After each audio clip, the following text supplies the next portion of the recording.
നമസ്കാരം, ഞാൻ രജനി അഭിലാഷ്. ആനന്ദ് ഇന്റർനാഷണൽ ന്യൂസിലേക്ക് സ്വാഗതം. പ്രധാന വാർത്തകൾ. ട്രംപ് ഭരണകൂടത്തിന്റെ താരിഫ് ഭീഷണിക്കെതിരെ അന്താരാഷ്ട്ര ഐക്യത്തിനായി ഇറങ്ങിത്തിരിച്ച ചൈന. US ബോയിംഗ് മറ്റ് നിർമ്മാതാക്കൾക്കും കനത്ത തിരിച്ചടി നൽകി ചൈന. ബോയിംഗ് ജെറ്റുകൾ കൂടുതൽ ഡെലിവറികൾ ഇനി മുതൽ സ്വീകരിക്കരുതെന്ന് വിമാന കമ്പനികൾക്ക് ഉത്തരവ് നൽകി ചൈന.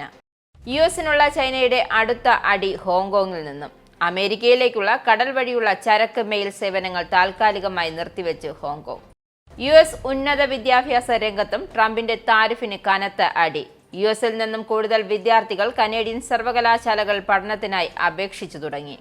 US-ന്റെ താരിഫ് കൊള്ളയിൽ ആശങ്കയിലായ UK ചൈനയുമായി സുപ്രധാന സംയുക്ത സാമ്പത്തിക വ്യാപാര കമ്മീഷൻ ജെറ്റോ പുനരുജ്ജീവിപ്പിക്കുന്നു. UK വ്യാപാര സെക്രട്ടറി ജോനാഥൻ റെയ്നോൾഡ് ചൈനയിലേക്ക്. UAE-യിൽ ഇന്നും ശക്തമായ കാറ്റും പൊടിക്കാറ്റും ഉണ്ടാകുമെന്ന് മുന്നറിയിപ്പ്. ടൂറിസം, സംസ്കാരം, സ്പോർട്സ്, ക്രിയേറ്റീവ്, വ്യവസായ മേഖലകൾ 2030 10 ലക്ഷം തൊഴിൽ അവസരങ്ങൾ സൃഷ്ടിക്കുമെന്ന് സൗദി വാണിജ്യ മന്ത്രി മാജിദ് അൽ ഹസബി. UAE-യിൽ 18 വയസ്സിന് മുകളിലുള്ളവർക്ക് ജീവിത പങ്കാളിയെ തിരഞ്ഞെടുക്കുവാനുള്ള അവകാശം നൽകുന്ന പരിഷ്കരിച്ച ഫെഡറൽ വ്യക്തി നിയമം പ്രാബല്യത്തിൽ. വാർത്തകൾ വിശദമായി. US-ഉമായുള്ള വ്യാപാര യുദ്ധം രൂക്ഷമാകുന്ന സാഹചര്യത്തിൽ ട്രംപ് ഭരണകൂടത്തിന്റെ തീരുവകൾക്കെതിരെ അന്താരാഷ്ട്ര ഐക്യത്തിനായുള്ള പ്രതിബദ്ധത ആവർത്തിച്ച് ഊന്നിപ്പറഞ്ഞ് ചൈന ശക്തമായി മുന്നോട്ടു പോവുകയാണ്. ബാഹ്യ അനിശ്ചിതത്വങ്ങൾ നേരിടുമ്പോൾ മുഷ്ടി ചുരുട്ടുന്നതിന് പകരം കൈകുലുക്കുക, തടസ്സങ്ങൾ പണിയുന്നതിനു പകരം തടസ്സമായ മതിലുകൾ തകർക്കുക, ബന്ധങ്ങൾ വേർപെടുത്തുന്നതിനു പകരം ഒന്നിച്ചു ചേർക്കുക എന്നിവയായിരിക്കും ചൈനയുടെ ലക്ഷ്യം എന്ന് ചൈനീസ് വക്താവ് ലിൻ ജിയാൻ സുപ്രധാനമായ പ്രഖ്യാപനം നടത്തി. പ്രധാന വ്യാപാര പങ്കാളികളുമായുള്ള ബന്ധം ശക്തിപ്പെടുത്താൻ ശ്രമിക്കുന്നതിനിടെ ചൈനീസ് പ്രസിഡന്റ് ഷീ ജിൻപിങ് നിലവിൽ തെക്കുകിഴക്കൻ ഏഷ്യയിൽ പരസ്പര സഹകരണത്തിനായുള്ള പര്യടനത്തിലാണ്. വിയറ്റ്നാം, മലേഷ്യ, കംബോഡിയ എന്നിവിടങ്ങളിൽ ഇതിനകം ഷീ സന്ദർശനം നടത്തി നിരവധി കരാറുകൾ ഒപ്പിട്ട് കഴിഞ്ഞു. ലോകത്തിലെ ഏറ്റവും വലിയ രണ്ട് സമ്പദ് വ്യവസ്ഥകളായ US-ഉം ചൈനയും തമ്മിലുള്ള വർദ്ധിച്ചു വരുന്ന വ്യാപാര യുദ്ധത്തിൽ US ബോയിങ്ങും മറ്റ് നിർമ്മാതാക്കൾക്കും കനത്ത തിരിച്ചടി നൽകി ചൈന. ബോയിംഗ് ജെറ്റുകളുടെ കൂടുതൽ ഡെലിവറികൾ ഇനി മുതൽ സ്വീകരിക്കരുതെന്ന് ചൈന തങ്ങളുടെ വിമാന കമ്പനികൾക്ക് ഉത്തരവ് നൽകിയതായി റിപ്പോർട്ട്. ഇത് US-ഉമായുള്ള വ്യാപാര യുദ്ധത്തിലെ ചൈനയുടെ ഏറ്റവും പുതിയ നീക്കമാണ്. ബോയിംഗ് ജെറ്റുകൾ പാട്ടത്തിനെടുക്കുകയും ഉയർന്ന ചിലവ് നേരിടുകയും ചെയ്യുന്ന വിമാന കമ്പനികളെ പിന്തുണയ്ക്കുന്നതിനുള്ള മറ്റു വഴികൾ ബീജിംഗ് പരിഗണിക്കുന്നതായും സൂചനയുണ്ട്. ചൈനീസ് എയർലൈനുകൾ ഏകദേശം 10 ബോയിംഗ് 737 മാക്സ് ജെറ്റുകൾ ഓർഡർ ചെയ്തത് അവസാന ഡെലിവറി ഘട്ടത്തിലാണ്. ചൈനീസ് പരസ്പര താരിഫുകൾ പ്രാബല്യത്തിൽ വരുന്നതിന് മുമ്പ് ഡെലിവറി പേപ്പർ വർക്കുകളും അവയിൽ ചിലതിന്റെ പേയ്മെന്റും പൂർത്തിയാക്കിയാൽ വിമാനങ്ങളെ രാജ്യത്തേക്ക് പ്രവേശിപ്പിക്കാൻ അനുവദിച്ചേക്കാമെന്ന് ചൈനീസ് വൃത്തങ്ങൾ ബ്ലൂംബർഗിനോട് പറഞ്ഞു. അമേരിക്കൻ കമ്പനികളിൽ നിന്നും വിമാനവുമായി ബന്ധപ്പെട്ട ഉപകരണങ്ങളും ഭാഗങ്ങളും വാങ്ങുന്നത് നിർത്താൻ ചൈനീസ് സർക്കാർ വിമാന കമ്പനികളോട് ആവശ്യപ്പെട്ടിട്ടുണ്ടെന്ന് ബ്ലൂംബർഗ് ന്യൂസ് റിപ്പോർട്ട് ചെയ്തു. ഡൊണാൾഡ് ട്രംപ് ചൈനീസ് ഇറക്കുമതിക്ക് മൊത്തം 145% ലെവി ചുമത്തിയതിന് മറുപടിയായി വെള്ളിയാഴ്ച രാജ്യം US സാധനങ്ങൾ പ്രതികാര തീരുവ 125% ഉയർത്തിയതിനെ തുടർന്നാണ് ഈ ഉത്തരവ് വന്നതെന്ന് റിപ്പോർട്ടുണ്ട്. US-നുള്ള ചൈനയുടെ അടുത്ത അടി അവരുടെ സ്വയംഭരണ പ്രദേശമായ ഹോങ്കോങ്ങിൽ നിന്നുമാണ്. അമേരിക്കയിലേക്കുള്ള കടൽ വഴിയുള്ള ചരക്ക് മെയിൽ സേവനങ്ങൾ താൽക്കാലികമായി നിർത്തിവെച്ചു. കടുത്ത നടപടിയുമായി ചൈനീസ് സ്വയംഭരണ പ്രദേശമായ ഹോങ്കോങ് ഏപ്രിൽ 27 മുതൽ US-ലേക്കുള്ള എയർ മെയിൽ തപാൽ സേവനം താൽക്കാലികമായി നിർത്തിവെക്കുമെന്ന് ഹോങ്കോങ് പോസ്റ്റ് ബുധനാഴ്ച അറിയിച്ചു. US-ന് വേണ്ടി ഹോങ്കോങ് പോസ്റ്റ് അധികമായി അടിച്ചേൽപ്പിച്ച താരിഫുകൾ എന്ന് വിളിക്കപ്പെടുന്നവ ഈടാക്കില്ല എന്നും തീരുമാനമുണ്ട്. ചൈനയ്ക്കൊപ്പം ഹോങ്കോങ്ങിനും US-ഉം ഇരട്ട താരിഫ് ചുമത്തിയതാണ് രാജ്യത്തെ ചൊടിപ്പിച്ചത്. US-ലേക്ക് ഇനങ്ങൾ അയക്കുന്ന ഹോങ്കോങ് വ്യാപാര വാണിജ്യ സ്ഥാപനങ്ങൾക്കും വ്യക്തികളും US-ന്റെ യുക്തിരഹിതവും ഭീഷണിപ്പെടുത്തുന്നതുമായ പ്രവർത്തികൾ കാരണം അമിതവും യുക്തിരഹിതവുമായ ഫീസ് അടയ്ക്കേണ്ടി വന്നതാണ് ഇതിനു കാരണമെന്നും ഹോങ്കോങ് പോസ്റ്റ് പ്രസ്താവനയിൽ പറഞ്ഞു. സാധനങ്ങൾ ഇല്ലാതെ രേഖകൾ മാത്രം അടങ്ങിയ മറ്റ് തപാൽ ഇനങ്ങൾ ട്രംപ് താരിഫ് ബാധിക്കില്ല. US ഉന്നത വിദ്യാഭ്യാസ രംഗത്തും ട്രംപിന്റെ താരിഫിന് കനത്ത അടി കിട്ടിത്തുടങ്ങി. ഡൊണാൾഡ് ട്രംപ് സർവകലാശാലകൾക്കുള്ള ഫെഡറൽ ഫണ്ടിംഗ് വെട്ടിക്കുറയ്ക്കുകയും വിദേശ വിദ്യാർത്ഥി വിസ റദ്ദാക്കുകയും ചെയ്തതോടെ യുണൈറ്റഡ് സ്റ്റേറ്റ്സിൽ താമസിക്കുന്ന കൂടുതൽ വിദ്യാർത്ഥികൾ കനേഡിയൻ സർവകലാശാലകൾ പഠനത്തിനായി അപേക്ഷിച്ചു തുടങ്ങി. 2025 അധ്യയന വർഷത്തിൽ ആരംഭിക്കുന്ന പ്രോഗ്രാമുകൾക്കായി US പൗരന്മാരിൽ നിന്നുമുള്ള അപേക്ഷകളിൽ മാർച്ച് 1 വരെ 27% വർധനവ് റിപ്പോർട്ട് ചെയ്തതായി ബ്രിട്ടീഷ് കൊളംബിയ സർവകലാശാലയുടെ വാൻകൂവർ ക്യാമ്പസിലെ ഉദ്യോഗസ്ഥർ പറഞ്ഞു. സെപ്റ്റംബറിൽ നിരവധി ബിരുദ പ്രോഗ്രാമുകളിലേക്ക് പഠനം ആരംഭിക്കാൻ ആഗ്രഹിക്കുന്ന US വിദ്യാർത്ഥികളിൽ നിന്നും അപേക്ഷകൾ വേഗത്തിൽ ട്രാക്ക് ചെയ്യാനുള്ള പദ്ധതികളോടെ UBC വാൻകൂവർ ഈ ആഴ്ച വീണ്ടും തുറന്നു. വിദ്യാർത്ഥികളുടെ എണ്ണത്തിൽ കാനഡയിലെ ഏറ്റവും വലിയ സർവകലാശാലയായ ടൊറോന്റോ സർവകലാശാലയിൽ 2025 പ്രോഗ്രാമുകൾക്കുള്ള ജനുവരി അവസാന തീയതിയോടെ കൂടുതൽ US അപേക്ഷകൾ റിപ്പോർട്ട് ചെയ്തു. അതേസമയം വാട്ടർലൂ സർവകലാശാല ക്യാമ്പസിലേക്കുള്ള US സന്ദർശകരുടെ വർധനവും സെപ്റ്റംബർ മുതൽ യുണൈറ്റഡ് സ്റ്റേറ്റ്സിൽ നിന്നും ഉത്ഭവിക്കുന്ന വെബ് ട്രാഫിക്കും ഇക്കുറി USൽ നിന്നുള്ള വിദ്യാർത്ഥികളുടെ എണ്ണം വർദ്ധിക്കുമെന്ന സൂചനകളാണ് നൽകുന്നത്. UK ചൈന സംയുക്ത സാമ്പത്തിക വ്യാപാര കമ്മീഷൻ ജെറ്റ്കോ വീണ്ടും ജീവൻ വൈകുന്നു. USന്റെ നടപടികൾ ആശങ്കയിലായ UK ചൈനയുമായി പ്രധാന വ്യാപാര സംഭാഷണം പുനരുജ്ജീവിപ്പിക്കുന്നതിനായി UK വ്യാപാര സെക്രട്ടറി ജോനാഥൻ റെയ്നോൾഡ് ചൈനയിലെത്തി ചർച്ചകൾ നടത്തും. ഉഭയകക്ഷി വ്യാപാരവും നിക്ഷേപവും വർദ്ധിപ്പിക്കുന്നതിനുള്ള ഉന്നതതല ചർച്ചകൾ ശക്തമാക്കുമെന്നാണ് സൂചന. 2018 മുതൽ യോഗം ചേരാത്ത UK ചൈന സംയുക്ത സാമ്പത്തിക വ്യാപാര കമ്മീഷൻ ജെറ്റ്കോ പുനരാരംഭിക്കുകയാണ് ലക്ഷ്യം. ഹോങ്കോങ്ങിലെ പൗരസ്വാതന്ത്ര്യത്തിനെതിരായ ബീജിംഗ് നടപടികളെ തുടർന്ന് ബന്ധം വഷളാകാൻ തുടങ്ങിയപ്പോൾ നിർത്തിവെച്ചതാണ് ജെറ്റ്കോ. ഇറാൻ തങ്ങളുടെ ആണവ പദ്ധതി പൂർണ്ണമായും നിർത്തലാക്കണമെന്ന് ആവശ്യപ്പെട്ട് US. ഇറാൻ സിവിലിയൻ ഉപയോഗത്തിനായി കുറഞ്ഞ അളവിൽ യുറേനിയം സമ്പുഷ്ടമാക്കാൻ കഴിയുമായിരുന്ന അനുവാദം പോലും ഇനി പാടില്ല എന്നതാണ് US നിലപാട്. ആണവ കരാർ സംബന്ധിച്ച് ഇറാനുമായി ചർച്ചകൾ തുടരുന്ന ഡൊണാൾഡ് ട്രംപിന്റെ പ്രത്യേക പ്രതിനിധി സ്റ്റീവ് വിറ്റ്കോഫ് ആണ് ഇക്കാര്യം വ്യക്തമാക്കിയത്. കൂടുതൽ കർശനമായ നയത്തിലേക്ക് മാറുന്നത് ടെഹ്റാനുമായി ഒരു ചർച്ച കരാറിലെത്തുന്നതിൽ അമേരിക്ക കൂടുതൽ ബുദ്ധിമുട്ടിലാക്കും. ഇത് ഇറാന്റെ ആണവ കേന്ദ്രങ്ങൾക്ക് നേരെയുള്ള US ആക്രമണ ഭീഷണി വീണ്ടും സജീവമാകും. ശനിയാഴ്ച ആരംഭിക്കാനിരിക്കുന്ന US ഇറാൻ പരോക്ഷ ചർച്ചകളുടെ അടുത്ത റൗണ്ട് ഒമാനിൽ തുടരുമെന്നും US നിർദ്ദേശിച്ചതുപോലെ വേദി ഇറ്റലിയിലേക്ക് മാറില്ലെന്നും ധാരണയായി. ഫെഡറൽ ഗവൺമെന്റിനെ തകർക്കുവാനുള്ള ശ്രമത്തിന്റെ ഭാഗമായി ഡൊണാൾഡ് ട്രംപും അദ്ദേഹത്തിന്റെ കോടീശ്വരനായ ലഫ്റ്റനന്റ് എലോൺ മസ്കും സാമൂഹ്യ സുരക്ഷാ ഭരണകൂടത്തെ അപമാനിച്ചു എന്ന് മുൻ US പ്രസിഡന്റ് ജോ ബൈഡൻ സ്ഥാനമൊഴിഞ്ഞതിനു ശേഷമുള്ള തന്റെ ആദ്യ പൊതു പ്രസ്താവനയിൽ ആരോപിച്ചു. എന്നാൽ 70 ദശലക്ഷത്തിലധികം അമേരിക്കക്കാർ ഓരോ മാസവും ആശ്രയിക്കുന്ന പവിത്രമായ വാഗ്ദാനമാണ് സാമൂഹ്യ സുരക്ഷ എന്ന് ബൈഡൻ പറഞ്ഞു. ട്രംപും മസ്കും സാമൂഹ്യ സുരക്ഷയെ ഭീഷണിപ്പെടുത്തുകയാണെന്നും ബൈഡൻ കുറ്റപ്പെടുത്തി. ഫ്രാൻസ് അൾജീരിയ തർക്കം രൂക്ഷമാകുന്നതിനിടെ പ്രതികാര നടപടിയുമായി ഫ്രാൻസ് 12 അൾജീരിയൻ കോൺസുലർ നയതന്ത്ര ഉദ്യോഗസ്ഥരെ പുറത്താക്കുകയും അൾജിയേഴ്സിലെ അംബാസഡറെ തിരിച്ചു വിളിക്കുകയും ചെയ്തു.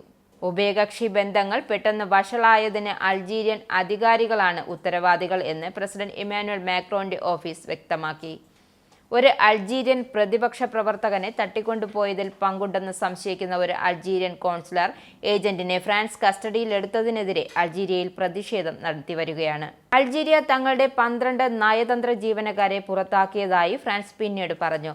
ഫ്രാൻസിന്റെ മുൻ കോളനിയായ അൾജീരിയയുമായുള്ള ബന്ധം വളരെ കാലമായി സങ്കീർണമായിരുന്നു. കള്ളപ്പണം വെളുപ്പിച്ചതിന് പെറുവിയൻ കോടതി മുൻ പ്രസിഡന്റ് ഒല്ലൻഡ ഹുമലയ്ക്കും ഭാര്യ നദിയൻ ഹെറൻഡയ്ക്കും 15 വർഷം തടവ് ശിക്ഷ വിധിച്ചു. 2006-2011 വർഷങ്ങളിൽ ഹുമലയുടെ പ്രചാരണങ്ങൾക്ക് ധനസഹായം നൽകുന്നതിനായി ബ്രസീലിയൻ നിർമ്മാണ ഭീമനായ ഒഡെബ്രെക്റ്റിൽ നിന്നും ലഭിച്ച 2 ഫണ്ട് വെളുപ്പിച്ചു എന്നതാണ് കേസ്. തിരഞ്ഞെടുപ്പ് പ്രചരണങ്ങൾക്കായി ഒഡെബ്രെക്റ്റിൽ നിന്നും അന്നത്തെ വെനിസ്വേലിയൻ പ്രസിഡന്റ് ഹ്യൂഗോ ഷാവേസിന്റെ സർക്കാരിൽ നിന്നും ഹുമലയും ഹെറേഡിയും നിരവധി ദശലക്ഷം ഡോളർ നിയമവിരുദ്ധ സംഭാവനകൾ സ്വീകരിച്ചതായി ദേശീയ സുപ്പീരിയർ കോടതി ജഡ്ജിമാർ കണ്ടെത്തി.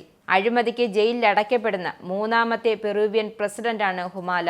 UAEയിൽ ഇന്നും ശക്തമായ കാറ്റും പൊടിക്കാറ്റും ഉണ്ടാകുമെന്ന് മുന്നറിയിപ്പ് നൽകി ദേശീയ കാലാവസ്ഥാ ഏജൻസിയായ NCM. ഇന്നലെ UAEയിലുടനീളം പൊടി നിറഞ്ഞ കാലാവസ്ഥയായിരുന്നതിനാൽ ദൃശ്യപരത കുറഞ്ഞിരുന്നു. സമാന സാഹചര്യമായിരിക്കും ഇന്നും എന്ന് NCM വ്യക്തമാക്കി. ഇതുപ്രകാരം കാലാവസ്ഥാ കേന്ദ്രം താമസക്കാർക്ക് മുന്നറിയിപ്പ് നൽകി. ചില തീരദേശ പടിഞ്ഞാറൻ ഉൾപ്രദേശങ്ങളിൽ മണിക്കൂറിൽ 40 കിലോമീറ്റർ വേഗതയിൽ വീശുന്ന കാറ്റ് പൊടിയും മണലും തങ്ങി നിൽക്കുന്നതിനാൽ തിരശ്ചീന ദൃശ്യപരത 3000 മീറ്ററിൽ താഴെയായി കുറയുമെന്ന് അതോറിറ്റി മുന്നറിയിപ്പ് നൽകി. വരും ദിവസങ്ങളിൽ ശക്തമായ കാറ്റും മണൽക്കാറ്റും ഉണ്ടാകുമെന്ന് പ്രതീക്ഷിക്കുന്നതിനാൽ UAE പൊടിപടല സുരക്ഷാ മുന്നറിയിപ്പുകൾ പുറപ്പെടുവിച്ചിട്ടുണ്ട്. കുവൈറ്റിൽ വിദേശികളുടെ ഡ്രൈവിംഗ് ലൈസൻസിന് ചെലവേറി തുടങ്ങി. ഡ്രൈവിംഗ് പാസ്സായാൽ ലൈസൻസ് പ്രിന്റ് ചെയ്യുന്നതിന് 10 ദിനാർ അധികം ഈടാക്കിയതോടെയാണ് ചെലവേറിയത്. ലൈസൻസ് പുതുക്കുമ്പോഴും ഈ തുക ഈടാക്കും. മന്ത്രിസഭാ തീരുമാനപ്രകാരമാണ് നടപടി. ലൈസൻസ് കാലാവധി വിദേശികൾ 5 വർഷവും സ്വദേശികൾക്ക് 15 വർഷവുമാണ്. ഒരു രാജ്യത്തെയും പൗരത്വമില്ലാത്തവരും കുവൈറ്റിൽ രേഖാമൂലം താമസിക്കുന്നവരുമായ ബിദുനികൾക്ക് ഇഖാമ കാലയളവിലേക്കാണ് ലൈസൻസ് അനുവദിക്കുക. ടൂറിസം, സംസ്കാരം, സ്പോർട്സ്, ക്രിയേറ്റീവ്, വ്യവസായ സഹായങ്ങൾ എന്നീ മേഖലകളിൽ 2030ഓടെ 10 ലക്ഷം തൊഴിലവസരങ്ങൾ സൃഷ്ടിക്കുമെന്ന് സൗദി വാണിജ്യ മന്ത്രി മാജിദ് അൽ ഹസബി പറഞ്ഞു. രാജ്യം അഭിലാഷത്തിൽ നിന്നും പ്രവർത്തനത്തിലേക്ക് മാറിയിരിക്കുന്നു. സൗദി ആതിഥ്യം വഹിക്കുന്ന എക്സ്പോ 2030, ഫിഫ ലോകകപ്പ് 2034 എന്നിവ അടുത്തു വരുമ്പോൾ നമ്മുടെ യുവാക്കളെ മുന്നോട്ട് കൊണ്ടുപോകാൻ നമുക്ക് ഭാവി കഴിവുകൾ ആവശ്യമാണെന്നും മന്ത്രി പറഞ്ഞു. Human capability initiative Riyadh Ritz Carlton conference ഹാളിൽ സംഘടിപ്പിച്ച സമ്മേളനത്തിൽ സംസാരിക്കുകയായിരുന്നു മന്ത്രി. UAEയിൽ 18 വയസ്സിന് മുകളിലുള്ളവർക്ക് ജീവിത പങ്കാളിയെ തിരഞ്ഞെടുക്കുവാനുള്ള അവകാശം നൽകുന്ന പരിഷ്കരിച്ച ഫെഡറൽ വ്യക്തി നിയമം പ്രാബല്യത്തിലായി. വിവാഹം, വിവാഹമോചനം, കുട്ടികളുടെ കസ്റ്റഡി പ്രായം തുടങ്ങിയ വിഷയങ്ങളിൽ ജനുവരി കൊണ്ടുവന്ന ഭേദഗതിയാണ് പ്രാബല്യത്തിൽ വന്നത്. ഇതനുസരിച്ച് പ്രായപൂർത്തിയായവർക്ക് ഇഷ്ടമുള്ളയാളെ വിവാഹം കഴിക്കാൻ മാതാപിതാക്കൾ വിസമ്മതിച്ചാലും കോടതി മുഖേന സാധിക്കും. വിദേശ മുസ്ലിം സ്ത്രീകളുടെ വിവാഹത്തിന് രക്ഷകർത്താവ് വേണമെന്ന് അവരുടെ ദേശീയ നിയമം ആവശ്യപ്പെടുന്നില്ല എങ്കിലും മാതാപിതാക്കളുടെ സമ്മതമില്ലാതെ വിവാഹിതരാകാം. ഇതേസമയം പുരുഷനും സ്ത്രീയും തമ്മിൽ 30 വയസ്സിലേറെ വ്യത്യാസമുണ്ടെങ്കിൽ കോടതിയുടെ അനുമതിയോടെ മാത്രമേ വിവാഹം ചെയ്യാൻ സാധിക്കുകയുള്ളൂ. ഇനിയൊരു ഇടവേള. വീണ്ടും വാർത്തകളിലേക്ക്. ഇനി നാഷണൽ ഹൈലൈറ്റ്സ്. ബീഹാറിൽ അധികാരം നിലനിർത്താൻ JDUവും BJPയും കച്ചമുറുക്കുമ്പോൾ ഒരുമിച്ച് നീങ്ങാൻ RJDയും കോൺഗ്രസും തമ്മിൽ ധാരണയായി. ഇന്ത്യ സഖ്യത്തിന്റെ തിരഞ്ഞെടുപ്പ് ഏകോപനത്തിനായി എല്ലാ പാർട്ടികളും പ്രതിനിധികളെ ഉൾപ്പെടുത്തിയ സമിതി രൂപീകരിക്കുവാനും നിശ്ചയിച്ചു. RJD നേതാവ് തേജസ്വിനി യാദവിന്റെ നേതൃത്വത്തിലുള്ള സംഘം കോൺഗ്രസ് അധ്യക്ഷൻ മല്ലികാർജുന ഖാർഗെ, ലോക്സഭാ പ്രതിപക്ഷ നേതാവ് രാഹുൽ ഗാന്ധി എന്നിവരുമായി ചർച്ച നടത്തി. 20 വർഷം ഭരിച്ചിട്ടും ബീഹാറിനോട് ചിറ്റമ്മ നയമാണ് BJPക്കുള്ളതെന്നും ദരിദ്ര സംസ്ഥാനമായി അത് തുടരുകയാണെന്നും തേജസ്വിനി ആരോപിച്ചു. മറ്റു കക്ഷികളെയും കോൺഗ്രസിന്റെ ബീഹാർ നേതാക്കളെയും പങ്കെടുപ്പിച്ച് നാളെ പട്നയിൽ ചർച്ചകൾ നടത്താൻ തീരുമാനിച്ചു. പാകിസ്ഥാൻ ഇരട്ടത്താപ്പ് കളിക്കുകയാണെന്ന് വിദേശകാര്യമന്ത്രി S. ജയശങ്കർ. ഒരു വശത്ത് താലിബാനെ നിർത്തിക്കൊണ്ടായിരുന്നു പാകിസ്ഥാൻ ഇരട്ടത്താപ്പ് കാണിച്ചിരുന്നതെന്നും പക്ഷേ സ്വന്തം സൃഷ്ടിയായ ഭീകരതയിൽ ആ രാജ്യം കുടുങ്ങിപ്പോയെന്നും അദ്ദേഹം പറഞ്ഞു. ഗുജറാത്തിലെ ശാസ്ത്ര സാങ്കേതിക സർവകലാശാലയിൽ നടന്ന ചടങ്ങിൽ സംസാരിക്കുകയായിരുന്നു S. ജയശങ്കർ. US സൈന്യം അഫ്ഗാനിസ്ഥാൻ വിട്ടതോടെ പാകിസ്ഥാന്റെ ഇരട്ടത്താപ്പ് പൊളിഞ്ഞുപോയെന്നും അദ്ദേഹം കൂട്ടിച്ചേർത്തു. മേഖലയിൽ മുഴുവൻ ഭീകരവാദം കൊണ്ടുവന്നത് പാകിസ്ഥാനാണെന്നും ജയശങ്കർ തുറന്നടിച്ചു. ഔദ്യോഗിക ചിഹ്നത്തിന് സമാനമായി ചിഹ്നമുള്ള വ്യാജ പരിവാഹൻ സൈറ്റ് വഴി വാഹന ഉടമകൾക്ക് സന്ദേശം അയച്ച് വൻ തുക തട്ടിയതായി പരാതി. 5000 രൂപ മുതൽ 98,500 രൂപ വരെ നഷ്ടപ്പെട്ട 20 പേരാണ് സൈബർ ക്രൈം പോലീസിന് പരാതി നൽകിയിരിക്കുന്നത്. പട്ടികജാതി വകുപ്പ് റിട്ടയർഡ് ഉദ്യോഗസ്ഥനും പുരോഗമന കലാസാഹിത്യ സംഘം തൃക്കാക്കര ഏരിയ പ്രസിഡന്റുമായ NGO ക്വാർട്ടേഴ്സിൽ NH അൻവറിനാണ് 98,500 രൂപ നഷ്ടപ്പെട്ടത്. UK പൗണ്ട് ഇന്നത്തെ മൂല്യം. 1 പൗണ്ട് 113.46 ഇന്ത്യൻ രൂപ. 1 US ഡോളർ 85.58 ഇന്ത്യൻ രൂപ.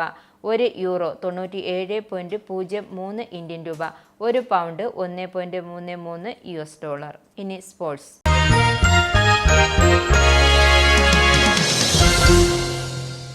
ഇന്ത്യൻ ക്രിക്കറ്റ് താരം ശ്രേയസ് അയ്യർ രാജ്യാന്തര ക്രിക്കറ്റ് കൗൺസിലിന്റെ കഴിഞ്ഞ മാസത്തെ മികച്ച താരം. ICC ചാമ്പ്യൻസ് ട്രോഫിയിൽ നടത്തിയ മികച്ച പ്രകടനമാണ് ശ്രേയസിനെ മാർച്ചിലെ മിന്നും താരമാക്കിയത്. ന്യൂസിലാൻഡിന്റെ രജൻ രവീന്ദ്രയും ജേക്കബ് ഡെഫറിനെയും പിന്തള്ളിയാണ് ഇന്ത്യൻ മധ്യനിര batter player of the month പുരസ്കാരം സ്വന്തമാക്കിയത്. പ്രധാന വാർത്തകൾ ഒരിക്കൽ കൂടി. ട്രംപ് ഭരണകൂടത്തിന്റെ താരഭീഷണിക്കെതിരെ അന്താരാഷ്ട്ര ഐക്യത്തിനായി ഇറങ്ങിത്തിരിച്ച ചൈന. ബോയിങ് മറ്റ് നിർമ്മാതാക്കൾക്കും കനത്ത തിരിച്ചടി നൽകി ചൈന. ബോയിങ് ജെറ്റുകൾ കൂടുതൽ ഡെലിവറികൾ ഇനി മുതൽ സ്വീകരിക്കരുതെന്ന് വിമാന കമ്പനികൾക്ക് ഉത്തരവ് നൽകി ചൈന. നുള്ള ചൈനയുടെ അടുത്ത അടി ഹോങ്കോങ്ങിൽ നിന്നും. അമേരിക്കയിലേക്കുള്ള കടൽ വഴിയുള്ള ചരക്ക് മെയിൽ സേവനങ്ങൾ താൽക്കാലികമായി നിർത്തിവെച്ച് ഹോങ്കോങ്. ഉന്നത വിദ്യാഭ്യാസ രംഗത്തും ട്രംപിന്റെ താരിഫിന് കനത്ത അടി. ൽ നിന്നും കൂടുതൽ വിദ്യാർത്ഥികൾ കനേഡിയൻ സർവകലാശാലകൾ പഠനത്തിനായി അപേക്ഷിച്ചു തുടങ്ങി. ന്റെ താരിഫ് കൊള്ളയിൽ ആശങ്കയിലായ ചൈനയുമായി സുപ്രധാന സംയുക്ത സാമ്പത്തിക വ്യാപാര കമ്മീഷൻ ജെറ്റോ പുനരുജ്ജീവിപ്പിക്കുന്നു. വ്യാപാര സെക്രട്ടറി ജോനാഥൻ റെയ്നോൾഡ് ചൈനയിലേക്ക്. യിൽ ഇന്നും ശക്തമായ കാറ്റും പൊടിക്കാറ്റും ഉണ്ടാകുമെന്ന് മുന്നറിയിപ്പ്. ടൂറിസം, സംസ്കാരം, സ്പോർട്സ്, ക്രിയേറ്റീവ്, വ്യവസായ മേഖലകൾ 2030 10 ലക്ഷം തൊഴിൽ അവസരങ്ങൾ സൃഷ്ടിക്കുമെന്ന് സൗദി വാണിജ്യ മന്ത്രി മാജിദ് അൽ ഹസബി. 18 വയസ്സിന് മുകളിലുള്ളവർക്ക് ജീവിത പങ്കാളിയെ തിരഞ്ഞെടുക്കുവാനുള്ള അവകാശം നൽകുന്ന പരിഷ്കരിച്ച ഫെഡറൽ വ്യക്തി നിയമം പ്രാബല്യത്തിൽ. ഈ ബുള്ളറ്റിൻ ഇവിടെ സമാപിക്കുന്നു. നമസ്കാരം. നിങ്ങൾക്കും ആനന്ദ മീഡിയയുടെ പ്രേക്ഷകരിൽ ഒരാളാകണ്ടേ? യൂറോപ്പിലും യുഎസിലും ആഫ്രിക്കയിലും അടക്കം പ്രവാസികൾ ഉള്ളയിടങ്ങളിലൊക്കെ ജനപ്രിയ ചാനലുമായി ആനന്ദ് മീഡിയ ഒപ്പമുണ്ട്. ഏഷ്യാനെറ്റ് ഫ്ലവേഴ്സ് അടക്കം നിങ്ങളുടെ വിരൽത്തുമ്പിലെത്തും. ആദ്യം റോക്കു ബോക്സ് സ്വന്തമാക്കുക. അതിൽ നിന്നും ആനന്ദ് മീഡിയ ആപ്ലിക്കേഷൻ ഡൗൺലോഡ് ചെയ്യുക, ഇൻസ്റ്റാൾ ചെയ്യുക. എന്നിട്ട് 02085866511 എന്ന നമ്പറിൽ ഞങ്ങളുടെ കസ്റ്റമർ കെയറിൽ ബന്ധപ്പെടുക. അല്ലെങ്കിൽ +91 735 660 3747 എന്ന നമ്പറിൽ വാട്സപ്പ് ചെയ്യുക. ആനന്ദ് മീഡിയയുടെ സേവനങ്ങൾ സ്വന്തമാക്കുക. മറ്റു ചാനലുകൾക്കൊപ്പം ആനന്ദ് ടിവിയും എൻജോയ് ചെയ്യുക.